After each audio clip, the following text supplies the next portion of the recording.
Mesdames et messieurs, bonsoir. Bienvenue à l'échiquier international. Après 41 ans de détention, Georges Ibrahim Abdallah, l'un des plus vieux prisonniers en détention en France, sortira dans une semaine et plus précisément le 25 juillet. Il sera enfin libre cette fois, lui qui a été souvent proche de la liberté sans jamais vraiment la toucher du doigt.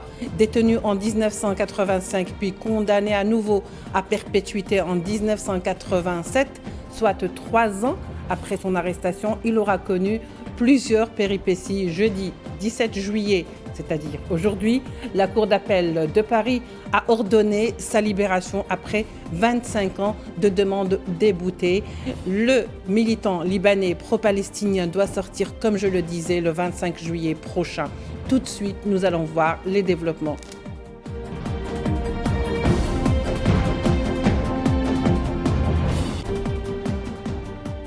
Pour en parler ce soir avec nous en direct depuis Paris, l'historien et militant de la cause palestinienne, Youssef Boussoumah. Monsieur Boussoumah, bonsoir, merci d'être avec nous. Je vous en prie, bonsoir.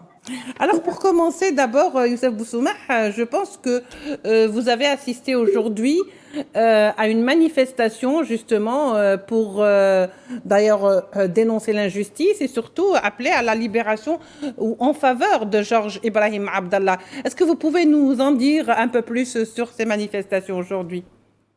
Bah oui, tout à fait. Là, je suis à proximité de cette manifestation d'ailleurs. Et donc, une manifestation très colorée avec beaucoup de jeunes qui d'ailleurs n'étaient pas nés au moment où Georges Ibrahim a été arrêté, hein, et qui ont repris le flambeau de cette lutte successivement, qui ont été instruits par cette lutte par leurs aînés. Voilà, c'est une lutte qui se passait un petit peu comme aux Jeux Olympiques avec un flambeau, une flamme olympique, hein, que l'on transmettait de génération en génération.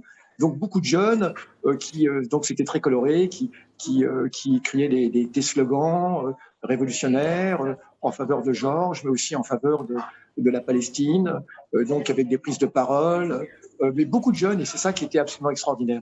Oui, très bien. Donc, ce qui veut dire que finalement, plutôt Georges Ibrahim Abdallah, mobilise pas seulement des gens de sa génération qui l'ont côtoyé ou qui ont entendu parler de lui, qui connaissent son histoire, mais également des jeunes qui Oui. peut-être l'ont en exemple ou le tiennent en exemple et en idole.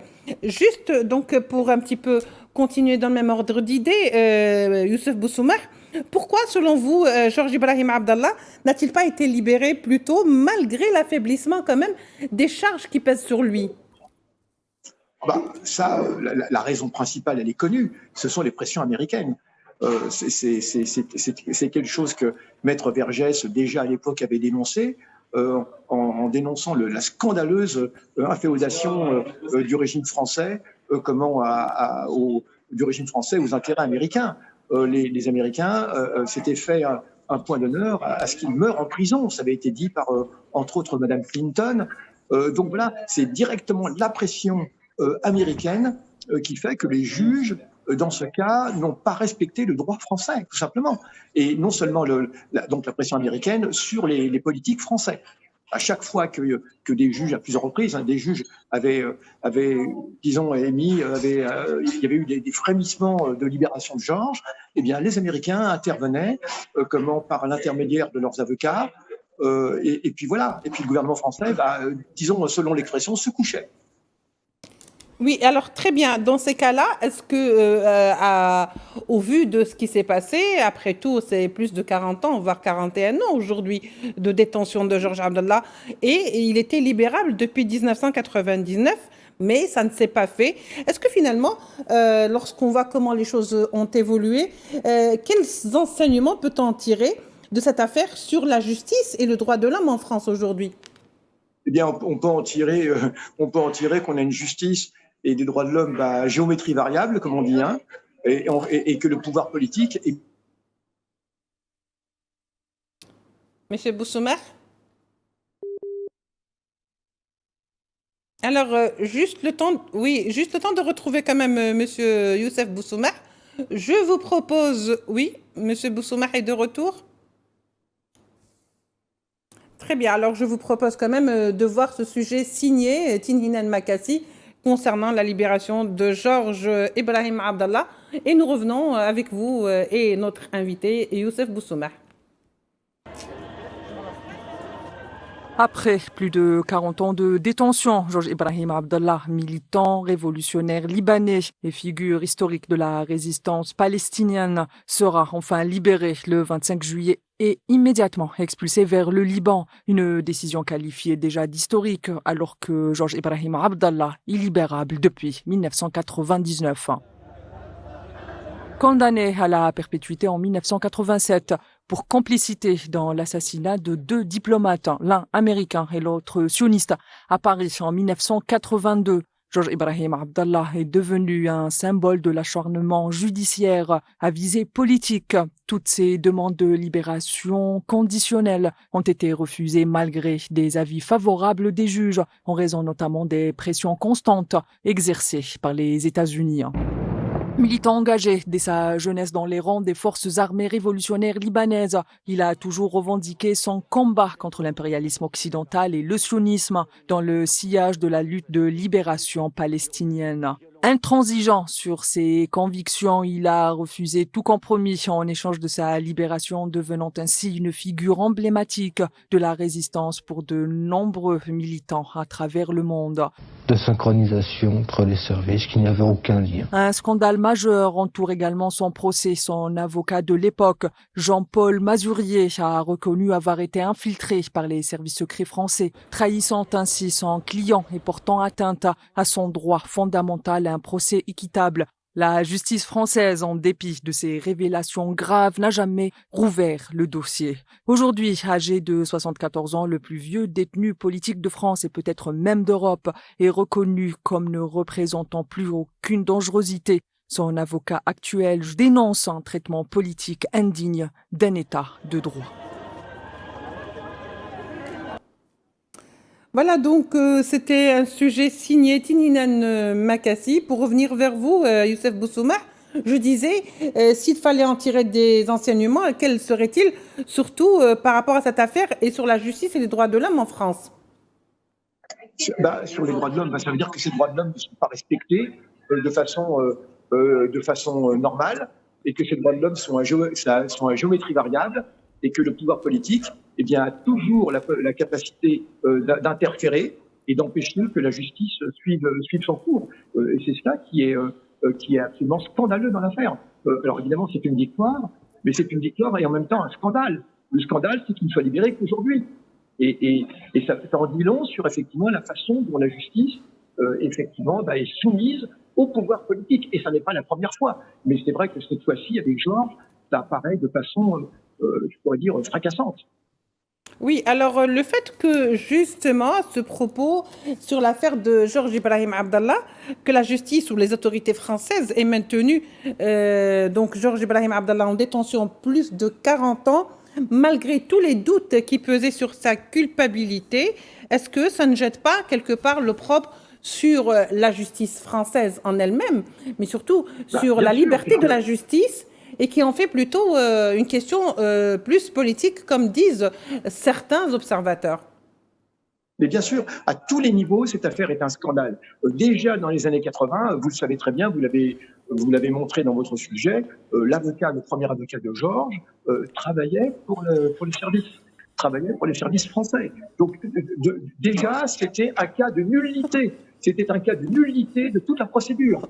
Et là, première entorse, on a quand même considéré que c'était une procédure normale. Déjà, elle était anormale, comme Maître Burgess l'avait dit à l'époque, qui était donc le premier avocat de Georges. Et ensuite, les politiques français. Alors, les politiques français, il y a très peu ont protesté, parce qu'il y a ce que fait le gouvernement, évidemment. À l'époque, c'était Mitterrand et la droite, mais il y a aussi les autres partis politiques qui, dans leur grande majorité, se sont tus. Ont accepté ce fait, et ensuite, ça veut dire que les ressorts habituels, les contre-pouvoirs habituels, qui normalement dans toute démocratie, interviennent lorsque le pouvoir politique dépasse des limites, ou lorsque le pouvoir politique, effectivement, outrepasse ses prérogatives, ces contrepoids n'ont pas fonctionné, parce que ça veut dire tout simplement que ces contrepoids, ne sont pas réels. ne sont pas réelles. Il faut voir le temps que et la LDH, d'ailleurs, je crois que même la Ligue des droits de l'homme n'a jamais n'a jamais vraiment intervenu, même pour Georges Ibrahim. Tout le monde considérait que s'il était condamné, c'est qu'il était coupable. Donc ça veut dire que c'est pas uniquement au niveau de l'État, mais les contre-pouvoirs n'ont pas joué. Ces contre-pouvoirs n'ont pas joué. Et ça, c'est aussi un vrai problème. Et ça en dit long sur les faillites de cette démocratie française. Voyez-vous ? Et surtout que les États-Unis interviennent avec autant de brusquerie dans ce dossier, c'est déjà un scandale aussi. Il y a un problème de souveraineté française qui a été complètement foulé des pieds allègrement, et aussi bien par la droite que par la gauche. Justement, la presse quand même a titré, il y a eu quand même de manière très diversifiée certains titres qui un petit peu résument la situation de Georges Ibrahim Abdallah, alors que son avocat justement parle lui d'un scandale d'État, ou certains même parlent d'un scandale d'État. L'Humanité parle d'un acharnement politico-judiciaire scandaleux. Donc ça ne va pas très loin non plus. On est réellement... L'Humanité était un des rares journaux. L'Humanité a été un des rares journaux qui, effectivement, au bout d'un moment, est intervenu pour dénoncer ce déni de justice.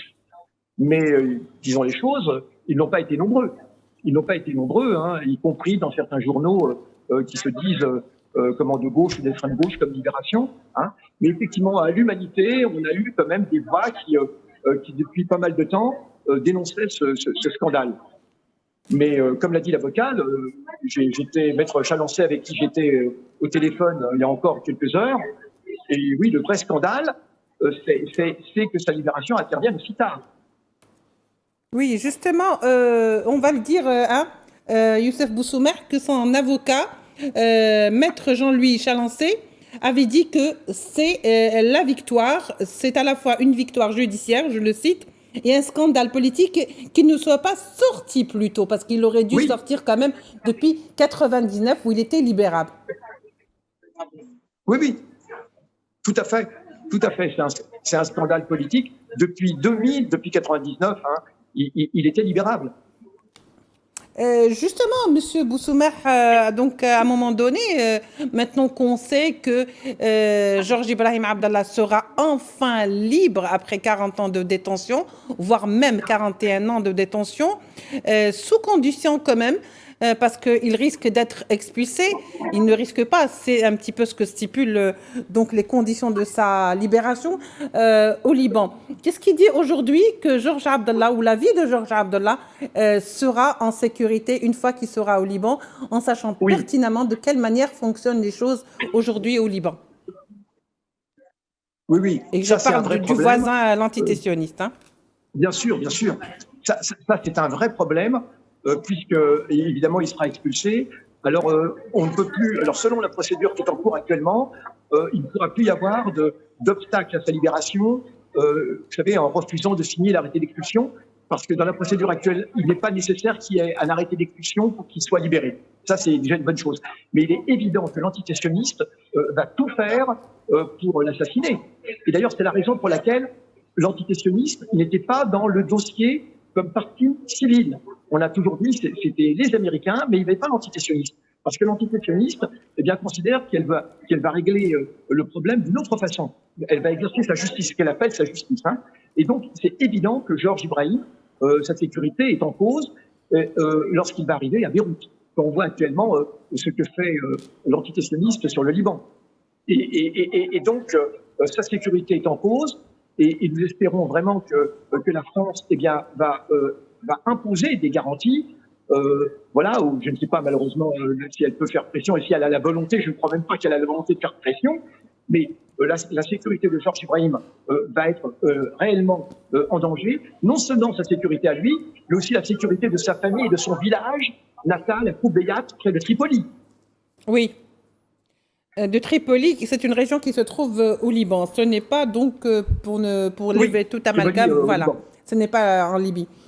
Juste la question donc qui pourrait aussi aujourd'hui, on pourrait se poser la question, c'est quel est le contexte dans ce contexte de libération de Georges Abdallah? Quels sont selon vous les facteurs clés qui ont contribué à sa libération, cette fois précisément contrairement aux fois précédentes? C'est-à-dire, on aurait pu se dire, pourquoi on ne l'a pas fait plus tôt? Oui, c'est une bonne question. Alors, je crois qu'il y a eu le concours de plusieurs éléments.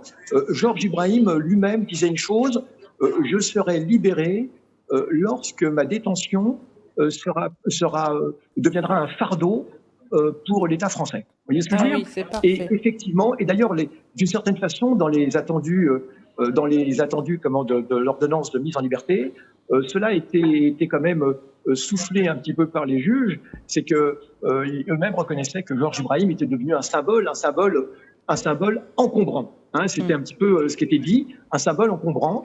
Et ça veut dire que loin d'être oublié, eh bien, l'affaire Georges Ibrahim faisait boule de neige, et on l'a dit, de génération en génération, elle enflait, surtout que là, eh bien, elle faisait corps avec tout le militantisme pour la Palestine.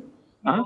Donc, dans l'esprit de tous ces jeunes qui sont là, Georges Ibrahim est complètement lié au soutien à la Palestine.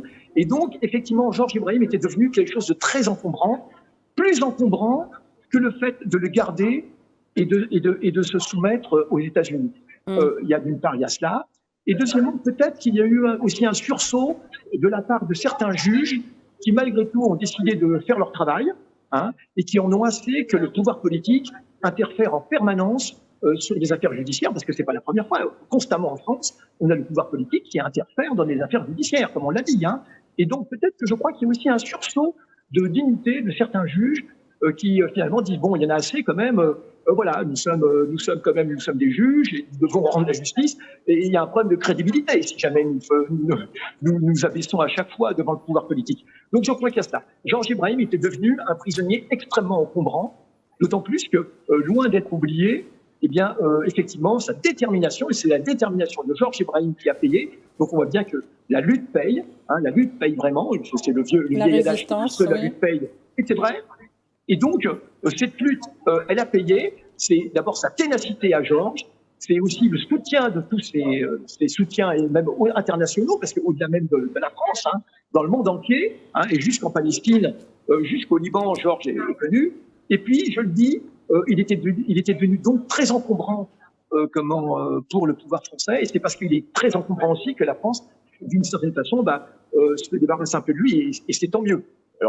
Alors, ça ne règle pas tout, mais voilà. Oui, alors de quelle manière on peut être encombrant? Pourquoi ne l'a-t-on pas été 33 ans ou 30 ans, par exemple, après 30 ans de détention? Pourquoi ça n'a pas été après 20 ans? C'est-à-dire, oui, mais de quelle manière? Je crois que la relance, je crois que la relance de toute l'affaire palestinienne ces derniers temps, hein, depuis le 7 octobre entre autres, a joué beaucoup. C'est que ça a fait synergie en quelque sorte. Ça a fait synergie.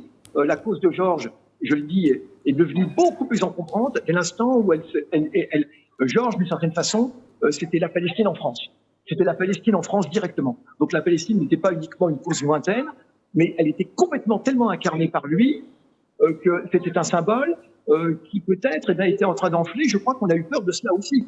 On a eu peur de cela, surtout qu'on le voit bien, on est dans une situation aujourd'hui où tout le monde se rend compte de l'ampleur du génocide, où on a même des gens qui maintenant se convertissent et se repentent un petit peu, en France en tout cas, hein, de ne pas avoir dénoncé le génocide plus tôt, certains intellectuels, etc.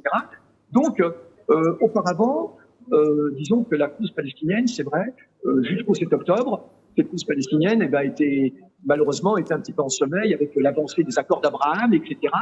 Mais c'est vrai qu'il y a eu toute une relance du militantisme pro-palestinien, et je pense que ça a aussi servi la cause de Georges. Vous voyez, oui. Ça a cette énergie. Oui. Au fait, ça peut-être aussi éveillé les consciences qui se sont rendues compte que finalement, il y a mensonge, il y a désinformation quelque part.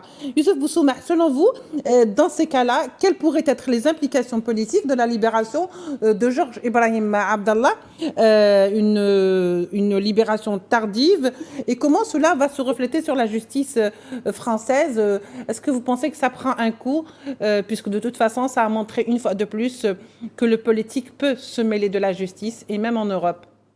Vous voulez dire l'impact de sa libération? Tout à fait. Même tardif. Oui. Sur la justice française. Hein. Oui, bien sûr. Moi, je pense que cet impact va être très important. Il va être très important. D'abord parce que c'est vrai que malheureusement, on n'a pas eu beaucoup de victoires ces derniers temps. et c'est une victoire assez importante.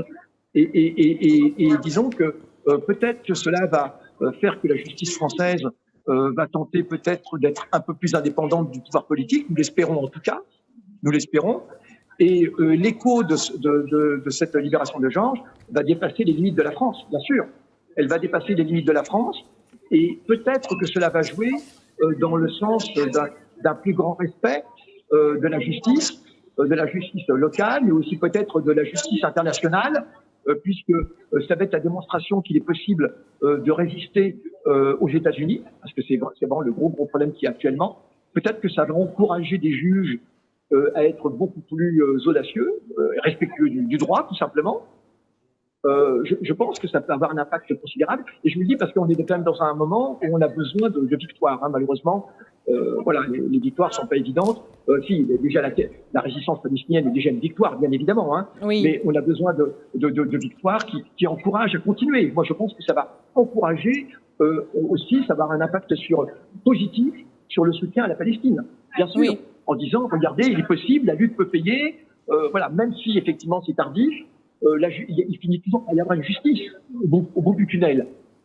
Voyez-vous? Oui, très bien. Alors, Youssef Bousselma, on se rend compte quand même, hein, c'est peut-être ironie du sort quelque part, parce que de toute façon, le génocide à Gaza a libéré les consciences, a libéré les âmes, a libéré les pensées, mais également les personnes, parce que de toute façon, il a, si vous voulez, inversé la vapeur. Mais ce que je voudrais savoir, c'est que les États-Unis, qui sont donc partie civile, hein, avec l'entité sioniste, vous imaginez bien aussi, se sont vigoureusement opposés à chacune des demandes de libération déposées par Georges Ibrahim Abdallah. Si aujourd'hui il est libéré, est-ce qu'on peut considérer qu'il ne s'y oppose plus? Ou est-ce que c'est un sursaut des juges, comme vous l'avez dit? Ça m'a été confirmé par Maître Chalon-Say. Non, ils s'y opposent toujours, mais aujourd'hui, ils sont un petit peu, disons, désemparés, parce que je vous le dis, la façon qu'ils avaient de pouvoir agir, c'était par l'intermédiaire de l'administratif. Il y a une dizaine d'années, lorsque des juges avaient rendu une ordonnance de mise en liberté, on se souvient que Manuel Valls, le socialiste, le ministre de Hollande, eh bien, avait empêché la libération en refusant de signer un papier d'expulsion. Il fallait un papier d'expulsion. Et ça, c'était directement dicté par les Américains. Aujourd'hui, Monsieur Boussoumah nous a quittés plus tôt que prévu. Donc voilà, l'idée est passée, Monsieur Boussoumah. Je rappelle que vous êtes... Oui, alors vous voulez... Vous m'entendez là? Voilà, alors vous tenez absolument à conclure. Allez-y, allez-y. Alors 30 secondes, Monsieur Boussoumah. Vous m'entendez? Oui, je vous entends très bien. Ah, d'accord. Excusez-moi, il y a eu encore un appel. Alors, je vous donne 30 secondes, Monsieur Boussoumah. C'est tout ce qui nous reste. D'accord. Alors, ce que je veux dire, c'est que effectivement, aujourd'hui, ils n'ont plus tellement de moyens d'intervenir. Je ne pense pas que le gouvernement français, en tout cas les représentants directs du gouvernement américain au sein de la France, eh bien, aient les moyens maintenant de réagir. Je pense que plus rien ne s'oppose à cette libération. Le 25, Inch'Allah, comme on dit. Hein. Merci beaucoup. Sur cette note d'optimisme, vous serez au rendez-vous à la sortie de Georges Abdallah? Alors, ça va être très, très rapide. Hein. Oui. Il va être mis dans un avion Paris, et puis de Paris à Roissy. Alors, il y a un comité de soutien qui va l'attendre à la sortie. Il n'aura même pas droit à un bain de foule parce qu'ils savent très bien Non, mais je pense qu'à Roissy, il y aura un comité qui va essayer quand même de saluer. Voilà. Merci beaucoup. Il y aura quelque chose quand même de symbolique qui va être fait. Merci beaucoup, Monsieur Youssef Boussoumah. Vous êtes, je le rappelle, historien et militant pro-palestinien. Merci à vous de nous avoir suivis. On se retrouvera demain pour un nouveau numéro de l'Échiquier international. Au revoir.